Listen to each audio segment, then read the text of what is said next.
Buenos días. Ánimo. Muy bien, ya empezaron a poner los muñecos de Año Viejo. Era una tradición, se empiezan a hacer, ¿no? Para despedirlos el 31 en la noche. Y hay una canción, ¿no? Sí, pero que no la tienen ahí. Esa de ¿qué te dejó el año viejo? Yo no olvido el año viejo. ¿Ah, sí? La guardamos para el rato. Pero vamos a la sección de quién es quién en las mentiras de la semana. Gracias, señor presidente. Bueno, un gusto estar aquí otra vez. Buenos días a todas y a todos, compañeros de la prensa, a todos los que nos ven a través de las redes sociales. Hoy vamos a hacer dos recuentos. Uno sobre las campañas que se emprenden en medios y redes y otro las mentiras del año. Pero vamos a empezar. En medios y en redes se producen guerras de desinformación y mensajes de odio de quienes dicen ser censurados por el gobierno.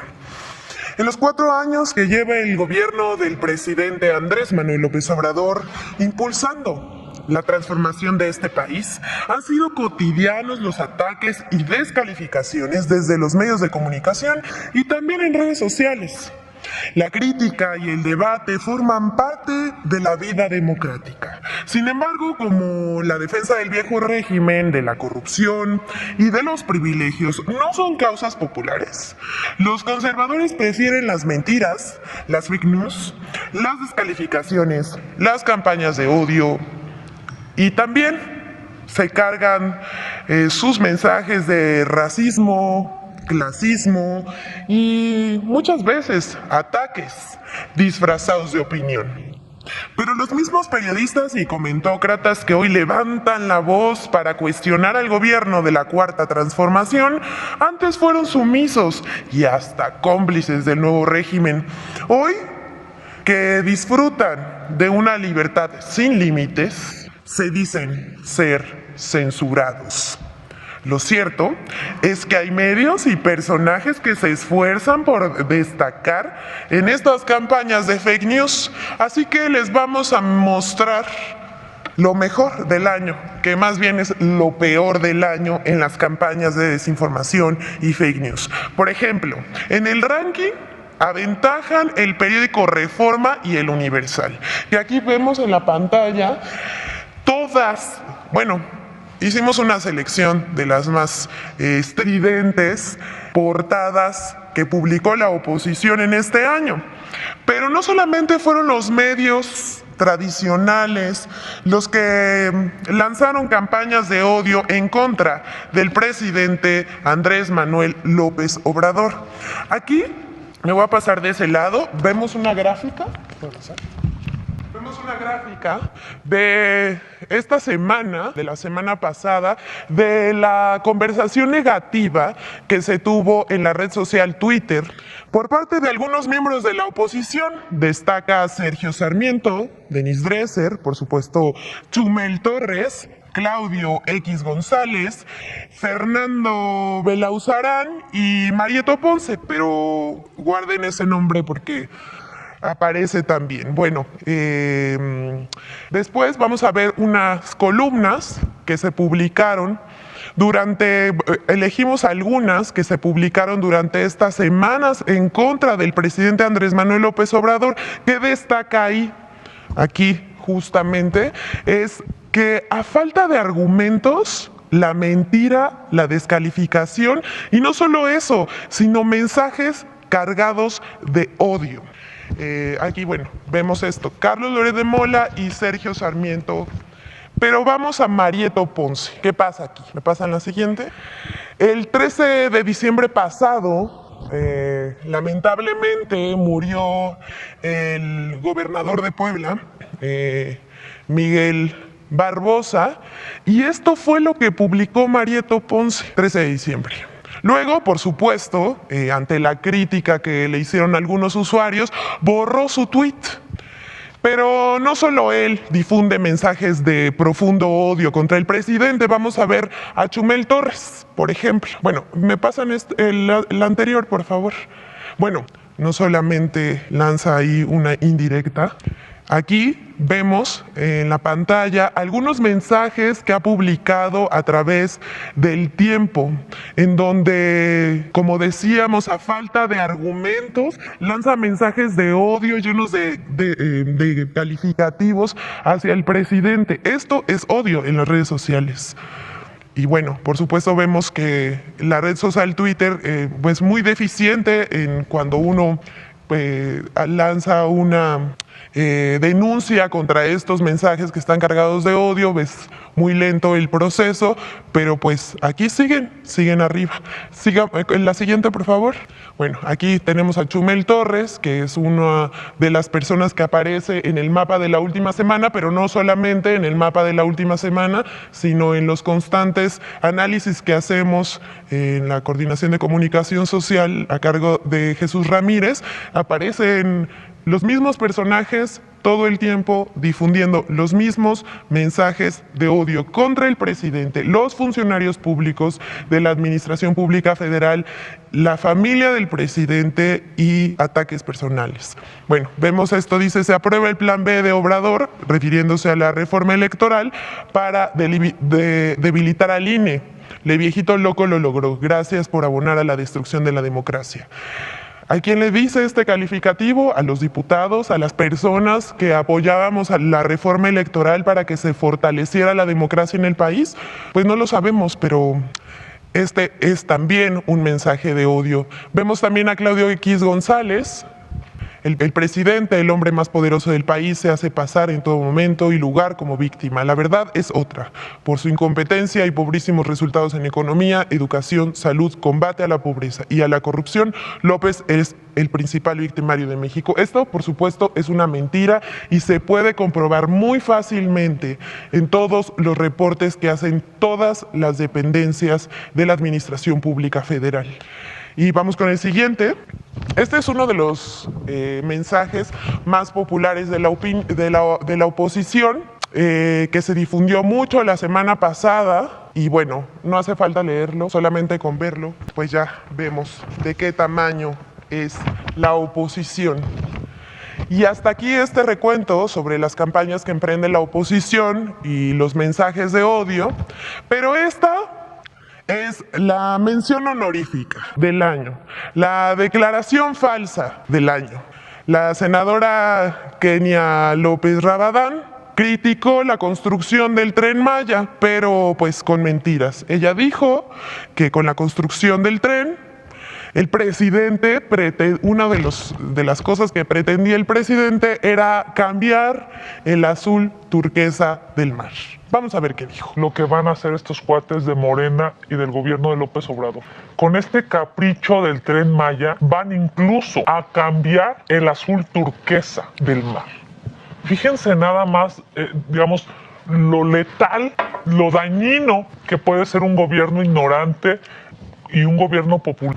Bueno, hasta aquí Kenia López, bueno, pero recordemos que tras esta declaración la presentamos en esta sección del Quienes Quieren las Mentiras de la semana y ella sostuvo que lo que decía era verdad. Nunca se desdijo de esta declaración, que es la fake news más absurda del año. Pero bueno, durante todo el año hemos presentado en esta sección ejemplos de cómo utilizan los espacios para mentir y tergiversar información de las obras emblemáticas del gobierno federal y también de dependencias como la Guardia Nacional. Entre las obras que destacan en las mentiras de medios y que se difunden también en redes sociales es el Tren Maya, el Aeropuerto Internacional Felipe Ángeles, la refinería Dos Bocas y, como decíamos, esto no solamente se queda en el quehacer gubernamental, se han metido en la vida personal del presidente y de su familia. Así que vamos a presentar un video en colaboración con Infodemia, a los que agradecemos mucho, un video con las mentiras más destacadas del año. El 2022 fue un año de intensa infodemia en contra de los principales programas del Gobierno de México, como la inauguración del Aeropuerto Internacional Felipe Ángeles, la construcción de la refinería Dos Bocas y los avances en la construcción del Tren Maya. He aquí algunos ejemplos. 1. Antes del 21 de marzo, fecha de la inauguración e inicio de operaciones del Aeropuerto Internacional Felipe Ángeles, las noticias falsas sobre esta obra no paraban de aterrizar. Por ejemplo, se aseguró falsamente que no se habían construido nuevas pistas para el AIFA, cuando en realidad se construyeron 3 pistas nuevas. Las fake news aseguraron que la obra había rebasado el costo de su presupuesto. Sin embargo, el costo total fue de 74,000 millones de pesos. También se atacó esta obra asegurando con una fotografía manipulada que su torre de control estaba inclinada. 2. En julio de este año se inauguró la refinería Olmeca en Dos Bocas, Tabasco. Sobre este proyecto se aseguró falsamente que produciría gasolinas hasta 2025. El presidente López Obrador informó recientemente que la refinería Olmeca procesará para el próximo mes de julio 170,000 barriles diarios de petróleo crudo y para el 15 de septiembre el doble. 3. A lo largo del 2022 se acusó que la construcción del Tren Maya significa un ecocidio y la destrucción del patrimonio cultural. Estas afirmaciones falsas son realizadas ignorando que el proyecto incluye la creación de parques y áreas naturales protegidas como el Parque Nacional del Jaguar, la ampliación de la Reserva Natural de Calakmul y el Parque Natural de Uxmal. Además, el director general del Instituto Nacional de Antropología e Historia, INAH, Diego Prieto Hernández, informó que más de 31,000 bienes inmuebles y piezas arqueológicas han sido rescatados durante las obras que comprenden la ruta del Tren Maya. 4. Durante la reforma electoral, se aseguró que esta iniciativa busca destruir al Instituto Nacional Electoral, INE, y a la democracia en el país, lo cual es completamente falso. La reforma electoral y posteriormente las reformas a las leyes electorales tienen como propósito fortalecer los procesos democráticos, la justicia electoral y reducir sus costos. Infodemia. Bueno, pues esto es todo por la sección de hoy. Muchas gracias, señor presidente, a todos y a todas. Feliz año nuevo. Nos vemos esperemos que no tantas como este año, pero nos vemos el próximo año. Gracias, señor presidente. Muchísimas gracias. Elizabeth, muchas gracias. Bueno, vamos con usted, ustedes dos, ahí tenemos 4, 5, 6, 7. A ver si, hasta dónde nos alcanza. Buenos días, señor presidente. Soy servidor Carlos Pozos, reportero de la Hormolécula Oficial y columnista de la revista Petróleo y Energía. Pues antes de iniciar mis preguntas, como todos los años, el equipo de la Hormolécula tiene un pequeño presente para usted.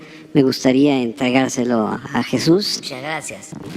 Se trata de un libro para colorear que tenemos con una alianza con Hablomanía. Se trata de una camiseta de la Hormolécula Oficial,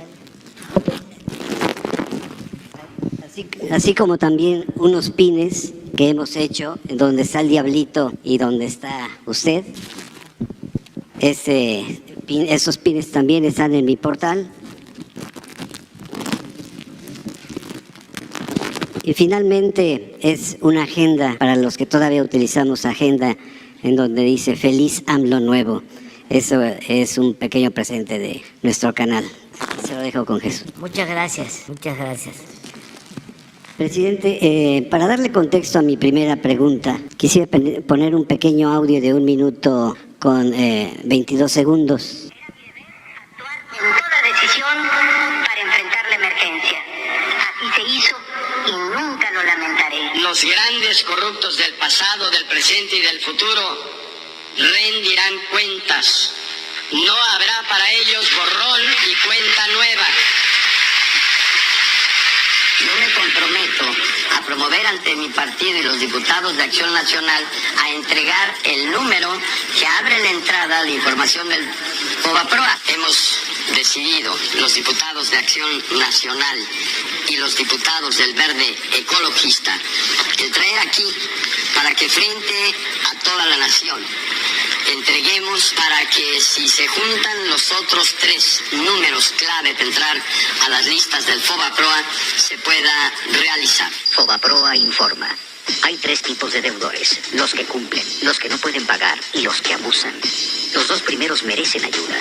Los abusivos merecen castigo y deben someterse a todo el peso de la ley. El gobierno apoya a los que lo necesitan.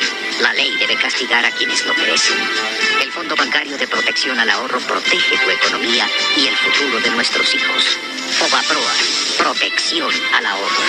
Solicita información al 01800-711-1330. Presidente, el autor de este libro pues me dio la idea para preguntar. Este libro se presentó en el Centro Cultural San Ángel hace 25 años.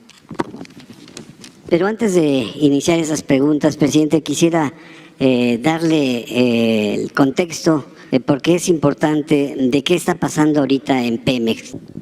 Médicos del Frente Nacional residentes estuvieron apenas ayer pues exigiendo que su aguinaldo sea cubierto conforme a la ley, porque solamente les dieron 2,500 pesos.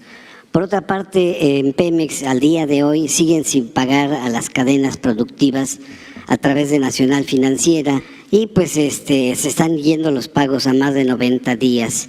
Entonces se pide que el ingeniero el titular de Petróleos Mexicanos pueda ayudarles. Y por otra parte, se fugan 100,000 millones de pesos en Pemex que se van a la compra de aceites y lubricantes y parafinas industriales. De las parafinas, pues le piden que la refinería de Salamanca en Guanajuato active el tren de lubricantes que existe porque no existe solamente en esa refinería de Salamanca, existe esta producción de parafinas, que se pudiera echar a caminar y se le pidiera al ingeniero Alberto Isaac, que se le pidiera al ingeniero Jorge Luis Basaldúa Ramos, director de Pemex Transformación Industrial, o al ingeniero José Manuel Rocha Vallejo, pues para que puedan venderles productos a los industriales mexicanos. Eso es lo que quisiera comentarle de Pemex. Y bien, inicio con mi primera pregunta, presidente. Carlos Salinas de Gortari delineó un proyecto para crear un nuevo corporativismo económico financiero, y en 1990 nace el FOBAPROA. Y luego, el 12 de diciembre, pero de 1998, Ernesto Zedillo pues nos obliga a todos los mexicanos a pagar hasta este año 24 años de deuda que no es de nosotros, y para sanear las malas prácticas pues de los gobiernos y sexenios priistas. Una deuda, presidente, de 100,000 millones de dólares o 1,000,000 de millones de pesos. Esto lo tiene que pagar el pueblo de México hasta el año 2070. Cada mexicano, nacido o no nacido, debe de pagar 6,490 pesos por el FOBAPROA. Felipe Calderón, presidente del PAN en 1998, instruyó a sus diputados a consolidar el saqueo, y el PAN, la mayoría del PAN y del PRI aprobaron la creación del IPAP, y en el Congreso Diego Fernández de Ceballos y Fauci Handam pusieron freno para que las comisiones investigaran la lista y nombres de beneficiarios del FOBAPROA. En la primera lista de beneficiarios del FOBAPROA están empresas con finanzas sanas que no ameritaban el rescate, están políticos y medios de comunicación, y por eso debemos entender por qué actúa así el Universal y Excelsior, porque están dentro del FOBAPROA. Está Videovisa, está Salinas y Rocha, está Taesa, está Dina, está Cementos Cruz Azul, está Mexloop, está Estrella Blanca, está Zapaterías Canadá, está Chedraui, está Del Monte, está K2, está Reino Aventura, está Mexicana de Aviación, está Grupo Lomelí, el Club Deportivo Monterrey, está Taesa, está Fidec, está Cicron y están Hoteles Camino Real. Así como están dentro de ahí Francisco Labastida y Vicente Fox. También está el Grupo Sidec de José Martínez Huitrón con 776 millones de dólares. Está el Grupo Mexicano de Desarrollo con 6,000 millones de pesos. Está el PRI con Banca Unión de Carlos Cabal Peniche, Banca Cremi y Banco BCH, que son de los 1.325 grandes deudores, solo 600 créditos representan el 55% del total de los recursos del FOBAPROA.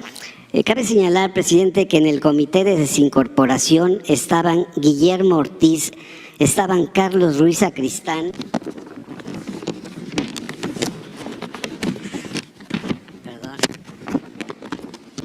estaba Miguel Mancera Aguayo, estaba Jacques Ragosinsky y estaba Guillermo Prieto. Presidente, en Japón, en Indonesia y en Estados Unidos se aplicaron programas similares de rescate financiero, pero se castigó con cárcel a los defraudadores. En la página 10 del libro del FOBAPROA, cito, dice: la renovación de la República demanda un cambio democrático auténtico que permita dar una nueva viabilidad a la nación. La democracia no nos traerá por sí mismo el cuerno de la abundancia, pero con ella vendrá una nueva legalidad, una nueva convivencia y un nuevo México liberado de la corrupción y de la impunidad. Presidente, usted ha estado en contra desde el principio del FOBAPROA y está a favor de la transparencia, que es la regla de oro de la democracia. Por ello le pregunto, presidente, usted prometió una comisión de la verdad, ¿la podrá crear el próximo año? Y pues han pasado ya 24 años para fincar responsabilidades y castigos a los responsables y hasta el momento no hay uno solo. Y que si nos pudiera decir, presidente, ¿cuál ha sido el costo para el país de Guillermo Ortiz y Pedro Aspe? Esas serían las tres preguntas o tres incisos de esta pregunta, presidente.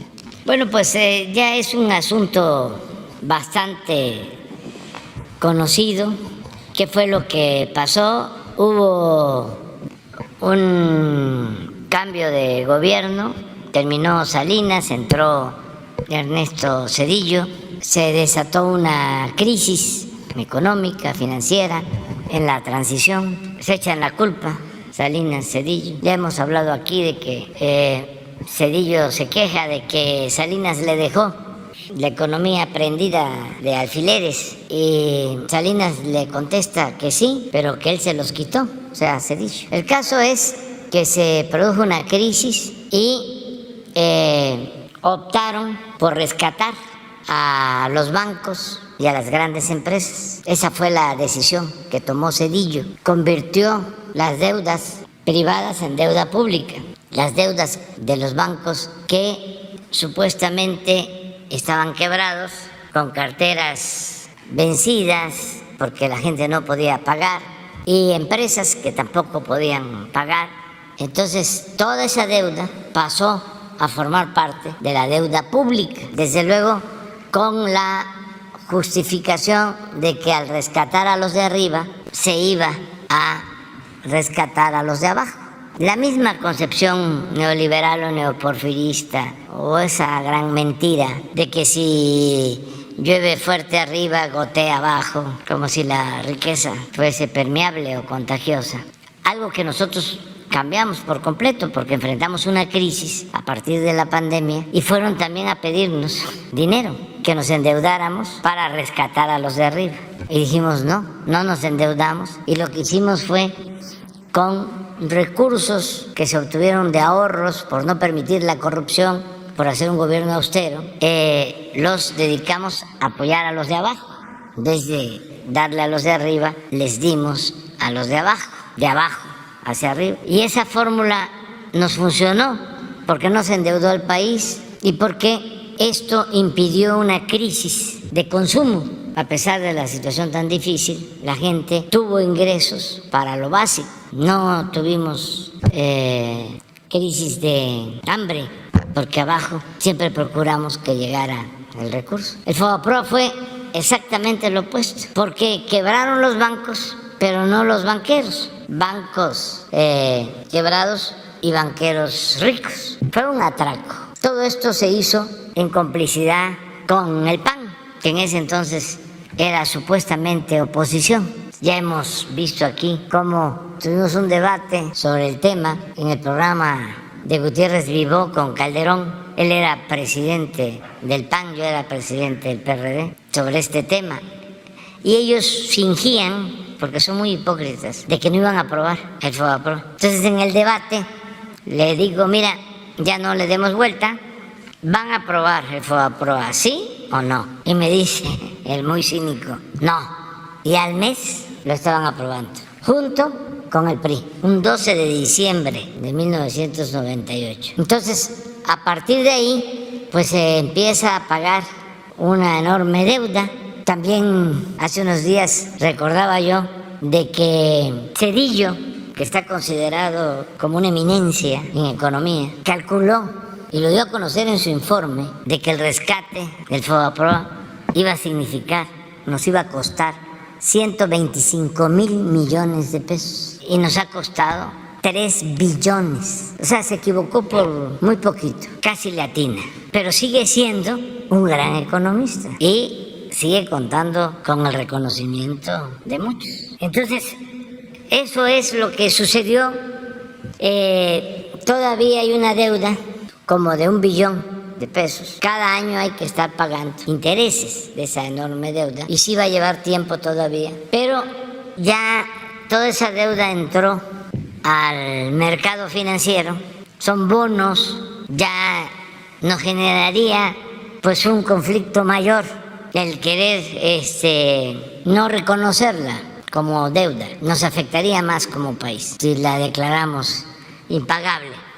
Eso ya lo analizamos desde el principio. Sí, fue un grave error y en política los errores son como crímenes, pero también nos dejó la enseñanza de no volver a esos esquemas, que además son completamente injustos, porque si a un pequeño comerciante, a un pequeño empresario, a una familia de clase media, a un obrero, le va mal, ya sea porque una familia humilde se enferma alguien y no tienen para pagar su atención médica, pues ¿quién lo rescata? Si a un tendero le va mal, un abarrotero, ¿quién lo rescata? ¿Por qué rescatar, no? A los de arriba. Luego se rescataron los bancos y una vez que se limpiaron, se vendieron a extranjeros y no quedó ningún banco. Uno, creo. Todos pasaron a manos de extranjeros. Entonces es la no repetición lo mejor. Que nunca más vuelvan estas aberraciones, estos absurdos, estas grandes injusticias. Porque eso es el neoliberalismo. Eso es lo que nosotros llamamos neoporfirismo. ¿Saben quién hizo eso en su momento? Porfirio Díaz, con los ferrocarriles. Porque en sus 34 años se comunicó el país con ferrocarriles. Más de 20,000 kilómetros de líneas férreas. Se comunicó todo el país. Y de repente las empresas extranjeras ferrocarrileras, que ya habían recibido además subvenciones, porque si construían 1 kilómetro de vías de ferrocarril, el gobierno federal les entregaba una cantidad por kilómetro. Se quedan con las concesiones y luego se declaran en quiebra y el gobierno los rescata a todas estas empresas y a los accionistas con dinero público, con deuda. Esto lo hace Limantur, que era el ministro de Hacienda, y participa el hermano de Limantur, que se entera de que el gobierno va a rescatar a las empresas ferrocarrileras extranjeras. Y como los bonos de estas empresas no valían, y él tenía información privilegiada, empieza a comprar bonos a bajo precio. Y una vez que se rescatan las acciones, pues hace un jugoso negocio. Esto está escrito. O sea, el modelo del FOBAPROA que aplican en la época de Zedillo ya se había aplicado en el rescate a los ferrocarriles en la época de Porfirio Díaz. Fíjense cómo nos tenían de sometidos y colonizados, que se creó a partir de ese rescate ferrocarriles nacionales. A todas las compañías rescatadas, todas las compañías extranjeras, se les integró y se creó ferrocarriles nacionales. Pero todos los empleados de la nueva empresa, que todavía funcionaba antes de que terminara el porfiriato, antes de la revolución, todos eran extranjeros. Los que vendían los boletos, los maquinistas, todos. Y ya se llamaba Ferrocarriles Nacionales de México. Es hasta que llega el presidente Madero que se mexicaniza, así le llamaron, a los ferrocarriles nacionales, porque empiezan a trabajar mexicanos en lo que ya era nuestro, porque ni siquiera le tenían fe, confianza a los mexicanos. Existía desde entonces la idea de que los extranjeros eran mejores, que se mantuvo por mucho tiempo y todavía hay conservadores que piensan que los de otros países son mejores que nosotros. Entonces, eso es el FOBAPROA.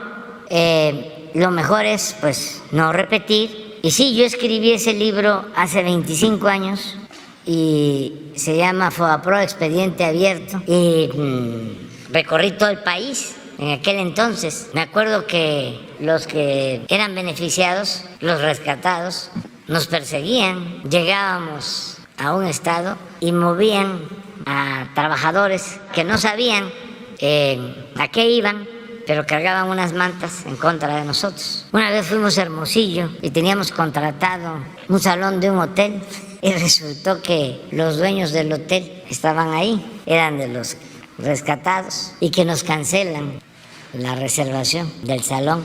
Y así, pues, muchas cosas. Hicimos una consulta en ese entonces, preguntándole a la gente, y desde luego la gente dijo que no, pero pues no sirvió de nada. La única posibilidad era de que en el Congreso nos uniéramos entonces a la oposición, pero los del PAN se sumaron. Incluso después Fox apoyó, porque era muy aplaudido por los beneficiarios del FOBAPROA. Amenazaron con denunciarme. Ya es historia, ¿no? Pero entonces estaba en el Consejo Coordinador Empresarial Burz, Eduardo Burz, que después fue gobernador de Sonora, y amenazó con que me iba a denunciar. Ya, eso pasó. Como dice la canción, lo que pasó, pasó. Pero sí ayuda, nada más para que no se vuelva a repetir.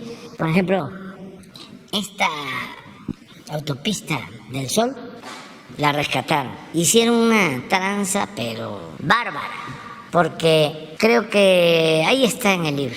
Hicieron un avalúo y el rescate a la empresa significaba darles $300 millones.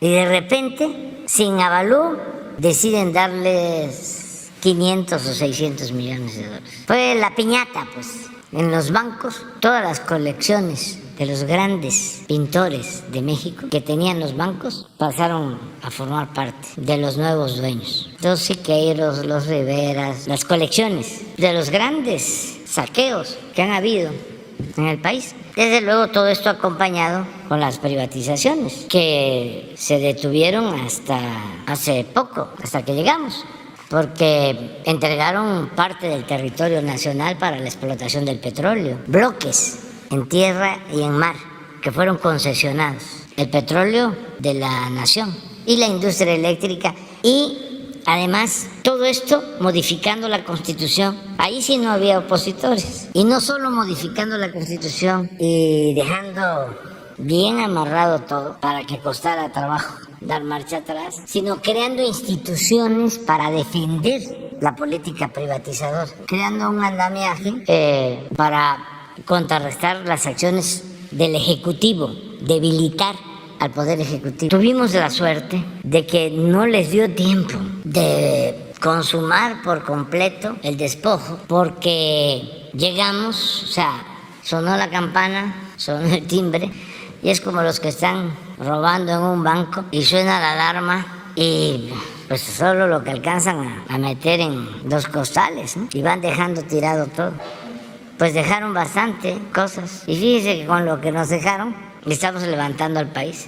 Pero, por ejemplo, dejaron instituciones de estas para controlar al Ejecutivo en Pemex, en Comisión Federal de Electricidad, pero no alcanzaron a nombrar a sus incondicionales en estos organismos autónomos. Entonces nos dejaron vacíos algunos organismos y eso nos ayudó mucho porque llegamos y ya se propuso gente íntegra, honesta, patriota en Pemex, en la Comisión Federal de Electricidad. Si no, hubiésemos tenido muchos más problemas. Por ejemplo, en este Instituto de la Competencia, ese lo llenaron, ahí sí no pudimos. Y ese Instituto de la Competencia es para defender y mantener los privilegios de las empresas particulares, sobre todo extranjeras, en contra de las empresas públicas, en contra de Pemex, en contra de la Comisión Federal de Electricidad. Pero ahí sí, el Instituto de Comunicaciones también lo llenaron.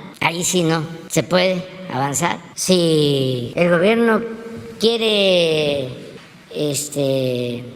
dar el servicio de telefonía, no puede. Nos dieron una concesión solo para atender los pueblos en donde no hay internet, donde ya hay, en las ciudades pues, donde está el negocio, ahí no podemos.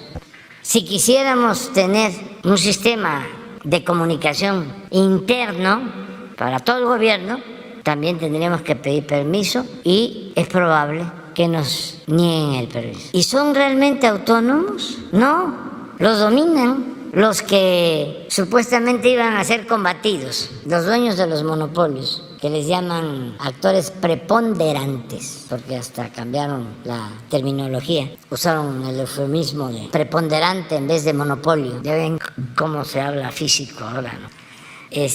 Pero bueno, eso es todo lo que sucedió. Estamos revirtiendo lo que se puede, también de manera legal, sin expropiaciones, pero sí cuesta. Nos ayudó también el que la gente no solo votó por el presidente, sino también votó por diputados y senadores. Y tenemos mayoría, aun cuando todavía falta, porque no podemos reformar la Constitución. Se necesitan 2/3 partes. No basta con tener la mayoría simple, la mitad más 1. Se requieren 2/3 partes de los votos. Por eso no se pudo llevar a cabo la reforma electoral, la reforma a la Constitución en materia electoral, porque se opusieron los del bloque conservador, engañando a muchísima gente de que queríamos nosotros manejar el padrón electoral, que nosotros íbamos a nombrar a los consejeros del INE, que ya no iba a haber democracia, cuando la propuesta iba en el sentido de afianzar la democracia, de combatir los fraudes, de combatir los excesos, de reducir de 25,000 millones de pesos a 10,000 millones al año los gastos del INE, a que ya no se tengan 500 diputados, sino 300, y que todos sean electos de manera directa. Que los consejeros del INE no los nombren los partidos, sino que sean electos por el pueblo, por los ciudadanos. Pero todo eso lo rechazaron, y la mayoría de la gente sin saber lo que se estaba proponiendo, porque los manipulan mucho. No todos, afortunadamente, y ya muchos también se están dando cuenta. Por eso yo parezco disco rayado, repito y repito y repito, porque hay quienes se creen las mentiras y al momento que digo les están mintiendo, les están jugando el dedo en la boca. Es lamentable que no estén informados, que les manipulen. Pues algunos sí reaccionan, otros se cierran más, pero hay algunos que sí, y sobre todo hay que pensar en los jóvenes, y la labor de un dirigente pues es concientizar, es como la de un predicador cívico, democrático. Esa es la labor de un dirigente. Un escritor, un intelectual, pues no se debe de repetir, o no debe de usar caminos trillados. o lugares comunes, pero un dirigente sí, hay que estar constantemente hablando. Y eso les molesta a muchos, porque también durante mucho tiempo los hicieron sentirse muy informados, superiores, y entonces les molesta que no sea así, que se esté dando a conocer otra realidad. Bueno, pero eso es básicamente lo del FOBAPROA, que no se repita y que se rescate al pueblo. Bien, presidente. Antes de mi segunda pregunta, presidente, con todo respeto, quisiéramos algunos colegas de aquí de la Fuente Presidencial solicitarle la fotografía del año. Al terminar la conferencia pudiéramos, el que quiera. Hay algunos compañeros que sí quieren tomarse la fotografía y quisiéramos ver si es posible, así como se ha hecho en Nayarit. Para el viernes. Para el viernes. Okay. Sí, porque todavía vamos a estar. Pero no estamos todos. ¿Por qué? Porque nos sortean, entonces yo nada más tengo 2 días a la semana. Pues ahora terminando, los que quieran, nos tomamos la foto, con mucho gusto. Bien, gracias. ¿Mande? ¿O vengo el viernes? O vienes el viernes, sí. Bueno, ok. Mi segunda pregunta. Jefe del Estado mexicano, hace 2 años, el pasado 1 de julio del 2020, le pregunté si era fácil gobernar. Usted me respondió que sí, que se encontraba optimista y que aunque había obstáculos, los integrantes de la 4T son especialistas en saltar obstáculos. No lo digo yo, lo dicen las cifras, que los equilibrios macroeconómicos están firmes. Somos una de las principales economías del mundo que ha recuperado la confianza con la gobernanza y la gobernabilidad. Presidente, usted rompió con el modelo agotado del neoliberalismo de las últimas 8 décadas e instala el modelo humanismo mexicano. Usted ha enfrentado la crisis de la Casa Gris, las guacamayas, el rey de cash, la BOA, el INE no se toca y ahora el atentado a Ciro Gómez Leiva. Por ello le pregunto, presidente, en estos primeros 28 días de su 5º año ya de gobierno, en el ámbito nacional, en un balance en el orden interior, ¿le ha resultado fácil ser presidente de México? Y también le pregunto, en este año hay vencidos y hay vencedores, y saber que si de todo lo que se propuso y ofreció se ha logrado. Pues son buenos los resultados porque hemos enfrentado desafíos de gran calado, problemas muy graves como la pandemia. Eso fue lo más duro, lo más difícil de todo el tiempo que llevamos. Y salimos, estamos saliendo. Dejó pues mucha tristeza, pérdida de vidas humanas, pero sí vivimos momentos difíciles, muy difíciles, y salimos adelante. Nos aplicamos a fondo, todo el gobierno, el sector salud, me ayudaron mucho los médicos, directivos de la Secretaría de Salud, desde luego todos los trabajadores del sector salud. Yo no voy a dejar de reconocer que habiendo oposición nunca hubo un paro en un hospital de enfermeras, de médicos, en esos momentos difíciles. Y fueron momentos muy dolorosos y además también pues con la oposición encima, queriendo que nos fuera mal. Y teníamos que estar pendientes de todo. Creo que fue un buen resultado el tener las vacunas a tiempo y armar toda la estrategia de vacunación. Nada más imagínense lo que significó resolver la logística para distribuir las vacunas. 250 millones de dosis. Ahí las Fuerzas Armadas jugaron un papel importantísimo. Recuerdo que nos reunimos y todo el mundo con deseos de ayudar, pero en todo se requiere experiencia y profesionalismo. La distribución de las vacunas, la logística, pues no podía ninguna otra dependencia más que la Fuerza Aérea, la Defensa y Marina. ¿Quiénes tienen capacidad para eso? De ahí a tomar la decisión. Ustedes se hacen cargo. Y muchas otras cosas, ¿no? Las presiones para que se vacunara de manera desordenada y no empezáramos con los mayores y aguantando presiones. Y luego asuntos dolorosísimos, lo de los crematorios. Imagínense eso. Le hablé a un servidor público de mi absoluta confianza y le dije, tú te vas a hacer cargo de esto. Pero antes de que sucediera lo que desgraciadamente pasó. Entonces todo eso fue muy doloroso. Aquí, en el departamento, cerca hay un hospital, nada más el sonido de las ambulancias. Ustedes lo vivieron en toda la ciudad. Pues imagínense para quien tiene la responsabilidad. No se es culpable, pero se es responsable. Entonces, a pesar de eso salimos. También en esos momentos es que nos hicieron el planteamiento de endeudarnos y demás. Y en esos momentos dijimos, no, va a ser de esta forma. Y pienso que vamos saliendo, vamos bien. En efecto, no sé si puedas poner lo que sacó una revista inglesa que no es simpatizante de nosotros, sobre el manejo económico. Estamos en 6º lugar en el mundo en desempeño económico. Así terminó el año. Entonces, vamos bien hacia adelante. El 23 tiene que ser mejor, mucho mejor, porque ya traemos impulso. Y en política cuenta mucho el impulso y no perder el impulso. Entonces vamos a seguir creciendo.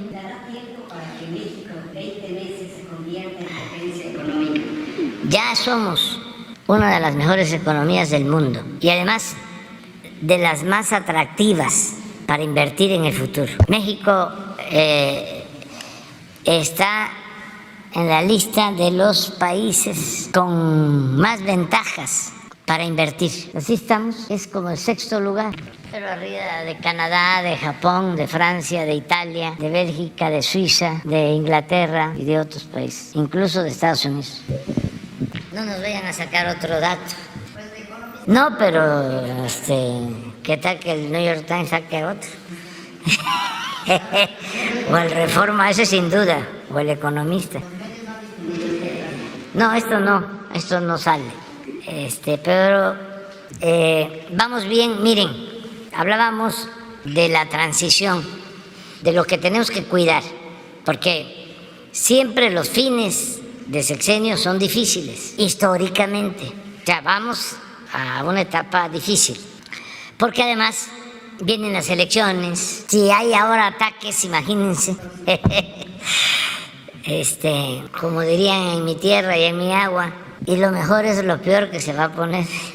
Pero tenemos de ventaja el que ya hay un impulso, está creciendo la economía, tenemos finanzas sanas, los programas de bienestar ya están funcionando muy bien, van a mejorar mucho en el 23 y esto tiene que ver con la gente, con la economía popular, con el que no le falten recursos al pueblo, tiene que ver con la mesa, con la comida, con lo básico. Eso está garantizado. De todas maneras, hay que estar pendientes. En lo político, pues que se van a radicalizar los conservadores, se van a lanzar más fuerte, pero hay que tener paciencia, prudencia y presencia. Son las 3 P.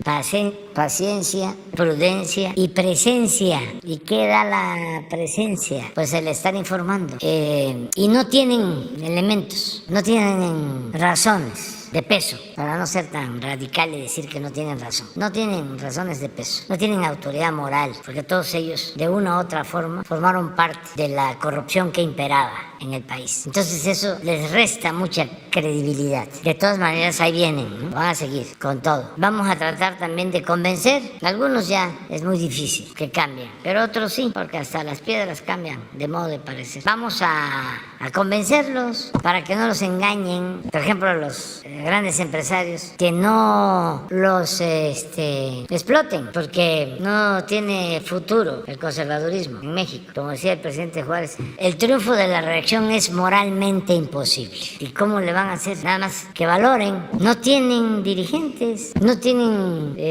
gente con experiencia en la administración pública, en la política. Ya hemos dicho muchas veces, no es fácil gobernar. La mayoría de ellos nunca han tenido cargos de gobierno, han sido pues legisladores, pero es distinto. Algunos ni siquiera de mayoría, sino de lista, no tienen experiencia. Y no es para presumir, pero del lado del movimiento de transformación son unos profesionales los que pueden ser electos para darle continuidad a la transformación, la continuidad con cambio. Entonces han gobernado, son gentes preparadas, tienen experiencia. Entonces en la parte política, y además la gente está contenta con la transformación. No hay malestar. Las mentadas o los insultos pues son de los fifís o aspirantes a fifís, pero la gente es muy respetuosa. Puede que no esté de acuerdo en algunas cosas con nosotros, pero sí nos apoya en otras cosas y sobre todo son respetuosos. Hoy estaba yo viendo de estos marietos que pues tienen todo su derecho, ¿no?, de expresarse, de manifestarse. Pero le decía uno a otro, ¿cómo le hago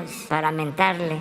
Para recordar que me recordaran a Manuelita, mi amor, mi amor, mi amor. Dice, ¿cómo le hago? Dice, sin que me cancelen mi cuenta de Twitter. Y le contesta muy ingeniosamente el otro, ¿no? Grosero, majadero, que no tienen remedio, pues, que se le hace ya en esos casos.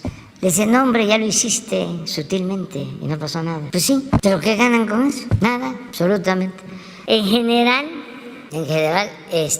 son muy buenas las perspectivas, el futuro para el movimiento, sobre todo por la gente, por el pueblo, que nos tiene confianza, le agradecemos mucho. Es una cuestión amorosa, así, de mucho cariño, sincero. Entonces, pues por ahí vamos bien. En la parte económica tenemos que cuidar el que no se nos salga de control la inflación, aunque estamos preparándonos y tomando medidas de todas maneras. Ese es un foco amarillo porque eso afecta mucho. No es como lo dicen nuestros adversarios, ¿no?, de que la cena de Navidad es la cena más cara, ¿no?, del siglo o de hace muchos años. No. Se puede probar, pero ya para qué contestarle al Reforma. Habría que ver nada más los precios del pollo y del pavo, desde el atún, que es lo más barato, hasta el bacalao y el romerito y todo. Y no es como ellos dicen, pero de todas maneras hay que cuidarlo, hay que cuidar eso. O sea, no solo preocuparnos, sino ocuparnos. Y ya estamos trabajando. Por ejemplo, vamos a producir más el año próximo, porque vamos a entregar de manera gratuita los fertilizantes a 2 millones de productores del campo. Y eso nos va a ayudar mucho. Hablábamos de la transición Salinas-Cedillo. Yo ya no estoy pensando solo en cómo terminar, que estoy seguro que vamos a terminar muy bien, sino cómo dejarle al próximo gobierno holgura, no así como le dejó Salinas a Cedillo, la economía prendida de alfileres. Bueno, pues les adelanto que ya hicimos una reestructuración de deuda para que en el 2025 el gobierno que llegue pague la mitad de intereses de deuda de lo que nosotros pagamos cuando entramos al gobierno. Ya reestructuramos deuda para que el 25 no tengan presiones de pago de intereses de deuda. Un día de estos le voy a pedir al secretario de Hacienda que se los explique, porque ya no es solo el año que viene y el 24, no, que el 25 no tengan presiones financieras. Estamos actuando de manera muy responsable en ese sentido, que en vez de resolver nosotros, porque la verdad ya financieramente lo tenemos resuelto, todo el sexenio. Entonces, pero ya estamos pensando hacia adelante y ya me acaba de enviar una nota el secretario de Hacienda informándome de esta reestructuración. ¿Todo está resuelto financieramente? Sí, hasta el 24. Pero ya lo que estamos buscando es que el 25 el próximo gobierno no tenga la presión que nosotros tuvimos al inicio del gobierno. Se va a reducir el pago de servicio de deuda a la mitad, la externa. Pero se los vamos a explicar. O sea, le voy a pedir al secretario de Hacienda que se los explique, porque es importante eso. Entonces, vamos bien. Lo mejor, desde luego, para todos es que tengamos salud, porque ya sabemos, con la pandemia nos dimos más cuenta internalizamos más de cómo somos vulnerables, ¿no? Entonces lo más importante pues es la vida, y eso depende de la naturaleza y de la ciencia y del creador, porque aquí podemos estar hablando de nos va a ir muy bien y no tenemos la vida comprada. Muy bien. ¿Qué sigue? Buenos días, presidente. Daniela Pastrana, de Pie de Página. Le tengo 2 preguntas y una petición. La petición me la hicieron llegar mujeres Cucapá, que están en Mexicali, para que atienda un tema que no les ha atendido o no han podido resolver con la Procuraduría Agraria. Usted sabe que las mujeres Cucapá han peleado muchos años por el derecho a la pesca, que es un tema pues que más o menos han tenido resuelto porque es de lo que viven, pero ahora tienen un tema con el territorio por un asunto estructural que hace años, desde cómo se repartió, que es un tema de varios pueblos, de distintos pueblos, que se dieron derechos a campesinos y no a pueblos indígenas, ¿no? Entonces, pues muchos se han vendido y ahora tienen un problema serio con el comisariado, con las autoridades que los han castigado y los amenazan con quitarles el derecho a la tierra, y si pierden el derecho a la tierra, pues pierden obviamente pues su derecho a existir, ¿no? Entonces ellas me hicieron llegar la petición de que por favor atienda o que revise qué está pasando, porque no han sido recibidas por el procurador agrario y tienen mucho miedo de perder su territorio o de perder la tierra que tienen, ¿no? Los derechos que tienen. Esa es la petición. Y la pregunta, son 2 preguntas. Una, usted hablaba ayer o antier sobre el tema de Uxmal y de Chichén Itzá. Nosotros hicimos un recorrido este año por los lugares donde estará el Tren Maya, porque pues ese es nuestro trabajo, ir a ver cómo están haciéndose las cosas. Y lo que vimos en Xcaret es que hay un centro, sitio arqueológico, que es el de Polé, de la ciudad maya de Polé, dentro de Xcaret, que tiene también un convenio desde 1994 para el cuidado, o sea que es un convenio con el INAH para el cuidado que fue renovado en 2018.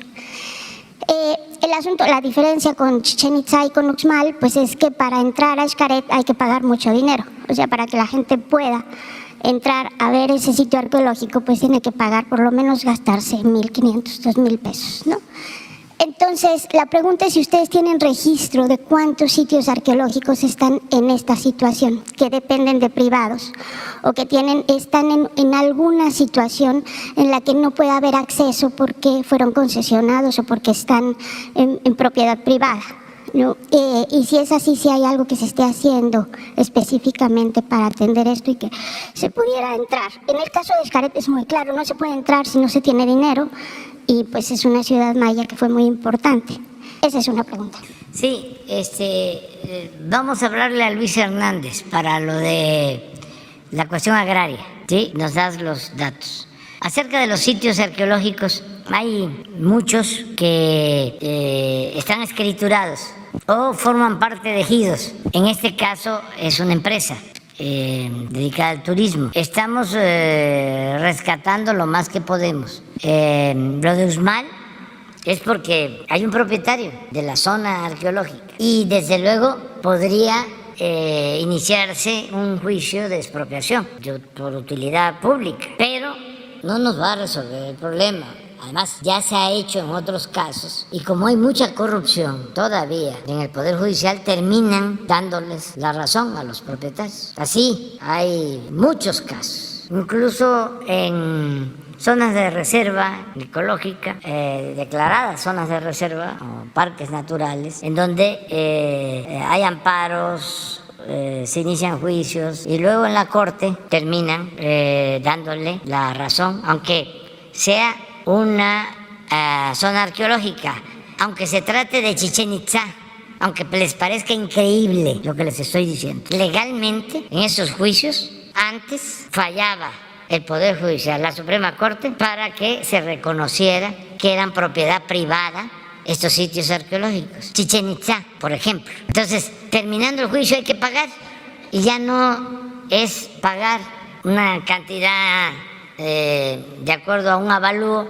sino hay que pagar ya hasta los gastos del juicio, más intereses y otros recargos. Entonces, el caso de Guzmán, le agradezco al propietario que nos mandó a decir que si se le compraba mediante un avalúo hecho por el gobierno, por Hacienda, que ellos aceptaban, llegaron a un acuerdo. Y se mandó a hacer el avalúo y no resultó una cantidad tan elevada, me pareció razonable, y sí vamos a que ya forme parte del Instituto Nacional de Antropología y de Historia. Hay otras zonas en Quintana Roo que estamos también por adquirir, que son ejidales. Acabo de sobrevolar ahí, es un sitio, a ver si no está en Bacalar, a ver, ponga el video, es una zona importantísima, es un sitio arqueológico cerca de Bacalar, como a 40 kilómetros de Bacalar. Va a pasar el Tren Maya, no tan cerca, pero sí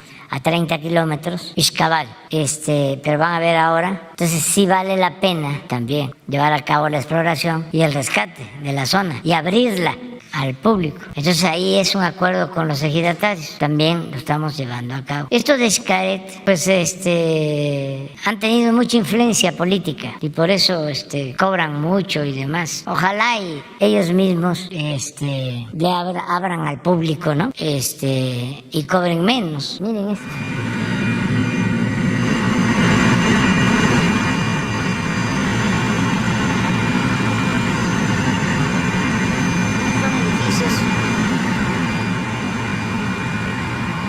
Hay tres, este es el segundo, pero hay uno más grande, que ahorita vamos a ver nada más el montículo. A ver ahorita si lo vemos. Uno, a ver si lo vemos. Acá, allá. Esto es ejido, pero es todo lo que se está haciendo de trabajo.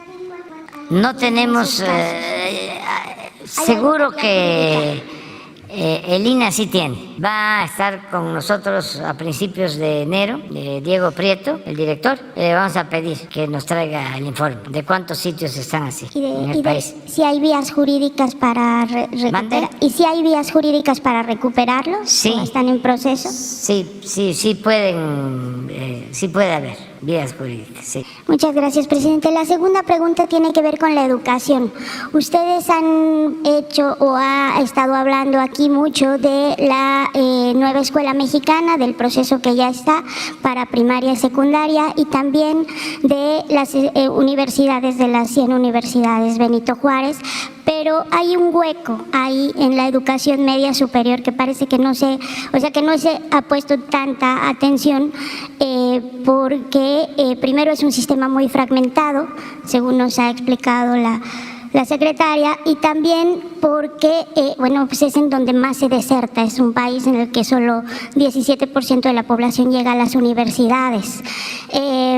Lo que yo he entendido por lo que usted ha dicho con esta idea de la educación humanista, incluso la reforma que se hizo al inicio de la administración para que quedara las humanidades, la filosofía dentro del artículo 3 constitucional, y pues yo supongo que al impulsar las universidades no espera que llegue menos gente a las universidades, sino que llegue más gente a las universidades.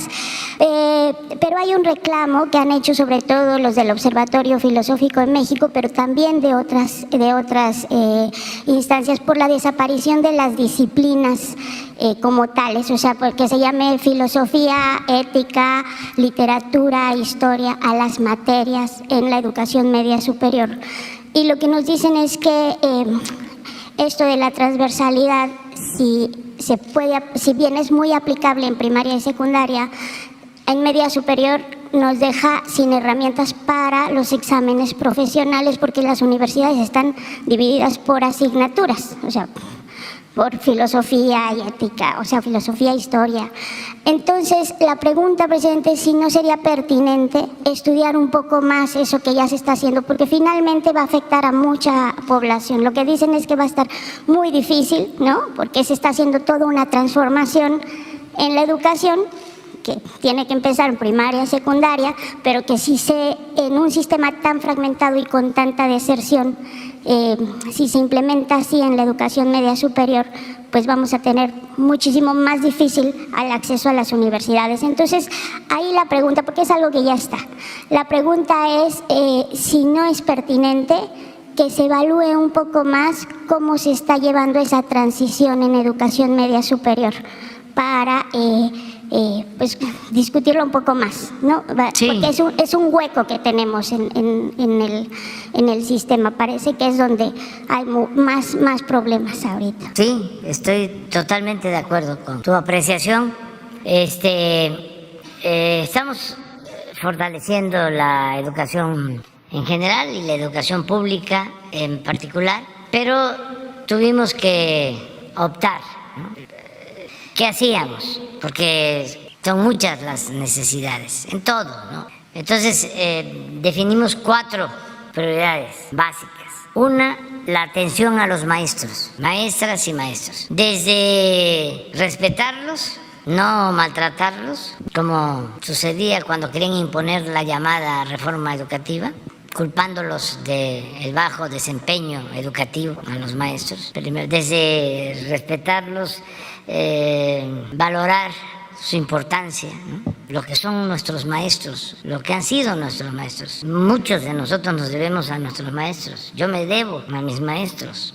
Yo llegué a ser presidente, para decirlo así, de manera sencilla, por mis maestros, entre otras cosas, pero jugaron mis maestros un papel fundamental en mi vida pública, política, en mi formación.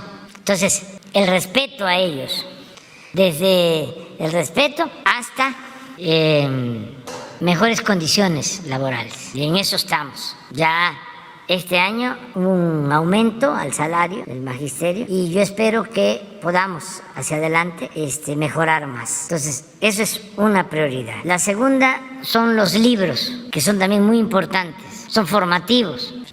Puede ser que alguien haya tomado conciencia a partir de la lectura de un libro. Así de importante son los libros. Entonces, estamos mejorando los contenidos de los libros de texto y por primera vez vamos a tener nuevos libros de texto de primaria y secundaria para el próximo ciclo escolar. Eso es muy importante, nos ha llevado tiempo, lo estamos haciendo con la participación de pedagogos y de maestros y vamos bien, estoy satisfecho con la idea de impulsar una educación científica pero humanista, o humanista y científica. Entonces, eso es lo segundo. Lo tercero son las becas, que también hay quienes pueden estudiar por las becas. Y hay muchos casos donde si no es por una beca no se hubiese concluido una carrera. Entonces, eso es lo tercero. La prioridad 4 es el mejoramiento de las instalaciones educativas. También en eso hemos avanzado mucho. Ya este año vamos a estar entregando presupuesto directo a más de 120,000 escuelas para su mantenimiento, a sociedades de madres y de padres de familia. Pero estoy hablando de las prioridades. ¿Qué nos falta? Pues lo que tú planteas. Porque si bien es cierto que las becas nos ayudan a enfrentar el problema de la deserción escolar, sobre todo el que la beca a estudiantes de nivel medio superior sea universal, es para todos. Son 4 millones de estudiantes que reciben esta beca. No es suficiente, porque como tú planteas, el sistema está fraccionado, hace falta mejorar el sistema de educación media superior en lo técnico, en lo profesional y también la orientación en cuanto a contenidos educativos. Ahí tenemos ahora sí que una asignatura pendiente en eso. Y lo otro son las universidades públicas, porque hemos avanzado.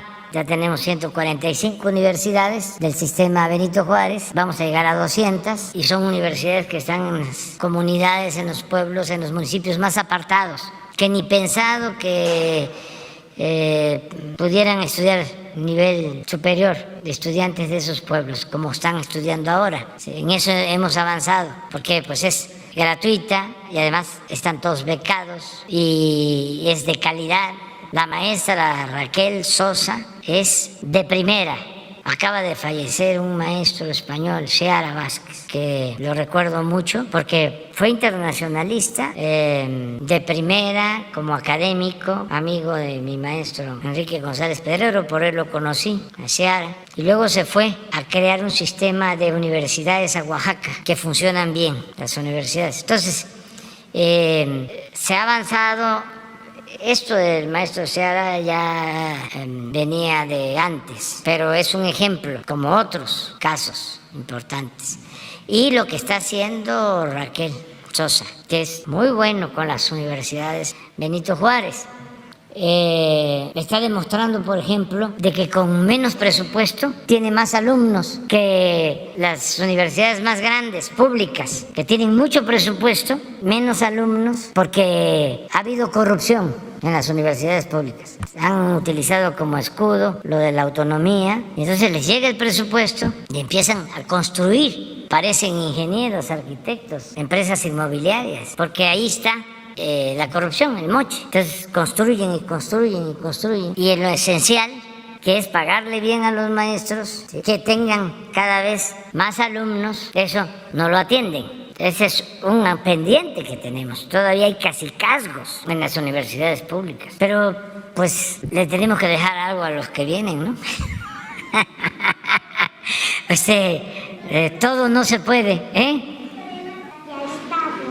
O sea, el tema de la transversalidad de las disciplinas ya está ahorita, ya se está empezando a aplicar. Y digamos que la pregunta es si no vale la pena esperar más antes de separar y dejar de que exista filosofía, literatura, historia, como las conocemos ahorita en la media superior, siendo un sistema que está con tantas complejidades. Sí, hay que verlo, hay que analizarlo. Lo que ya no quiero es comprometerme a algo que no me va a dar tiempo, ¿sí? Prefiero, cuando yo hable con quien me va a sustituir, hombre o mujer, decirle, mira, esto es lo que no pude avanzar y hace falta. Y este es mi punto de vista. Con todo respeto, porque yo entregando la banda me jubilo. Y jubilar es sinónimo para mí de desaparecer. Es decir, no vuelvo a la actividad política. Ya estoy cerrando un ciclo. Estoy buscándole el nombre a mi último libro de política, porque sí voy a seguir escribiendo, porque si no, no podría yo vivir. Imagínense cuántos años en actividad. Me estoy preparando psicológicamente para la jubilación. Entonces tiene que ser pues ejercicio, tiene que ser lectura, escritura. Ya me estoy preparando para eso, pero nada de política, nada de redes, nada de participación en congresos, ni en mítines, ni hablar de política ni con mis hijos. Quieren hablar conmigo, visitarme, ahí voy a estar en Palenque, ¿sí? Y platicamos. Casi voy a poner ahí en la entrada, en la puerta: no se habla de política. Pero ya estoy preparando, estoy pensando en cómo va a ser mi último libro de política. Ya estoy pensando en el nombre. Va a ser como el final del viaje político, el final de la odisea, algo así. Entonces ahí voy a decir muchas cosas, que recomiendo hacia adelante, pues, pero yo ya no voy a ocuparme de eso. Pero por todo lo que tú estás planteando, porque es cierto. Imagínense lo que es la educación pública, tantas aristas, y nosotros estamos pues con 4 o 5 prioridades, que claro, las consideramos fundamentales, porque una de las cosas que yo recomiendo a los que van a gobernar o ya gobiernan es de que se concentren en pocas cosas, pero mejores. Para decirlo coloquialmente, que mucho abarca, poco aprieta. En la administración pública, en la política, hay que priorizar. Hay que decir, son 1000 demandas o problemas. ¿Cuáles son los fundamentales a enfrentar? Saber seleccionar. Por ejemplo, para nosotros fue un éxito. Yo creo que el éxito mayor, el haber identificado que el problema de México, el principal problema de México, era la corrupción. Y irnos sobre eso. Porque eso no solo fortalece en lo moral al gobierno, sino permite liberar muchos fondos al desarrollo que se iban por el caño de la corrupción. Eso fue clave, porque si hay corrupción, pues no alcanza el presupuesto. Si se lo roban, o una obra cuesta 10 veces más que lo que en realidad cuesta construirla. Entonces, el priorizar, el decir esto, y eso lo hemos logrado. Por ejemplo, lo de la masificación o volver universales todos los programas. En vez de tener 20, 30, 50, 100 programas experimentales que sí funcionan bien, pero a nivel experimental o con muy poco alcance. Un gobierno no es una universidad, no es un centro de investigación. Una universidad sí, son fundamentales los laboratorios, lo experimental, el tener testigos, así se les llama, en todos los proyectos de investigación. La ciencia aplicada. El gobierno no. Sí, hay que tener elementos, conocimiento, profesionalismo, pero procurar ayudar a todos. El programa de adultos mayores es universal, es a todos. Y no tenemos ni siquiera instituto para el adulto mayor. No hay aparato burocrático, porque en otros tiempos se pensaba en el adulto mayor, vamos a crear la oficina del adulto mayor y el director para el adulto mayor y los secretarios y los asesores y el edificio y los vehículos y los viáticos y todo el presupuesto para el adulto mayor quedaba en esa oficina. Y ahora no es así, ahora es una tarjeta y lo que se le entrega al adulto mayor es directo, entonces es general.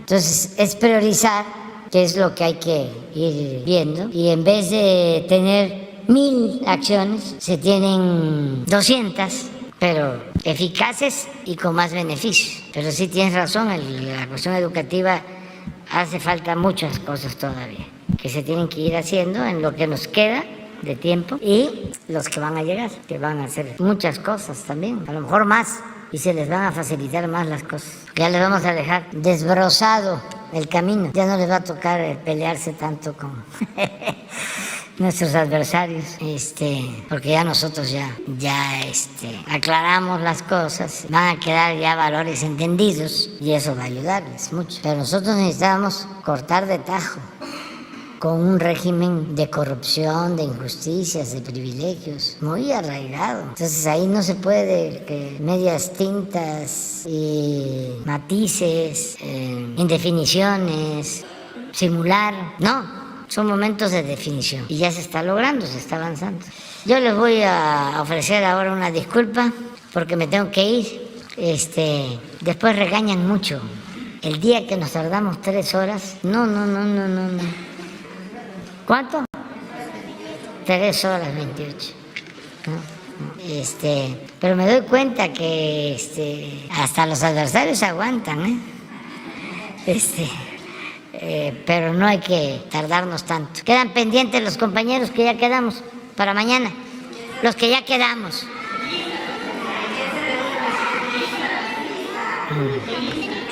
Voy a desayunar con Alfonso Romo,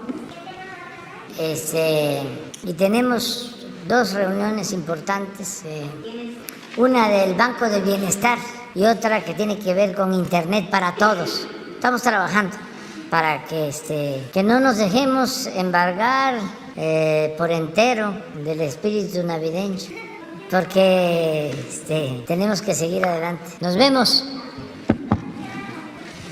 La foto el viernes, ¿no? Viernes.